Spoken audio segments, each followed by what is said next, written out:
our fourth video, we're going to be talking about linear acceleration and deceleration. Where many athletes go wrong is that they work on their acceleration, but they have no idea how to slow down effectively or efficiently. Our goal with this video is to make you understand how to do it safely and efficiently. One of the most important things to remember as it relates to an athletic positioning is to get into a position that I like to call nose, knees, toes. Now this is a very critical position for all forms of athleticism because not only does it help keep you the most efficient, but it helps keep you the most safe, okay? So what that position means is if I am in a squared stance and I'm in an athletic position, if you notice, nose, knees, and toes are in line. Now this is not just one sport or the other sport. If you look at sports across the board, this is the most athletic position. Think about a football quarterback. When they're here, nose, knees, toes. It's a position of stability. Not only that, they can move quickly from that position. Look at a baseball player swinging a bat. Nose, knees, toes. Look at a basketball player shooting a free throw. Nose, knees, toes. This is a position of power, and it's a position that allows you to be as athletic as possible. Now, the first thing that we're going to talk about is once we get into that stance, whether you start from a squared stance or whether you start from a staggered stance, you want to make sure that when you're working in a small space with acceleration, that you keep your body and your hips low. So as we start our acceleration, we're going to keep that in mind by taking short, powerful steps.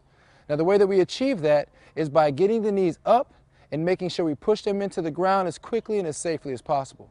We don't want to take steps that are too large because it's going to slow us down.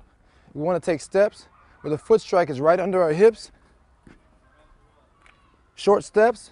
Once we get to our line, we realize that we have to change direction here.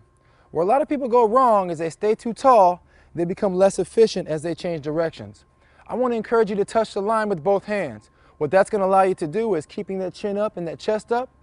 Touching the line with both hands will help you achieve that low hip position that's going to help you be the most efficient and the most effective in your change of direction. Now we've decelerated to touch the line. Now we're changing direction and turning into a back pedal. So once we get into a back pedal, we want to maintain that low position, nose, knees, toes, push and reach till we get behind the line, touch our hands on the ground. Chin stays up, chest stays out, ready to accelerate, back forward again, and we're going to finish through the line. Okay, again, we're going to start off with a good athletic nose, knees, and toes position. We're going to take short, powerful acceleration steps. We're going to decelerate by dropping the hips, touching the line with both hands, backpedaling to the original line, changing directions, and accelerating through. So once we put it all together, this is what it looks like. In an athletic position, quick.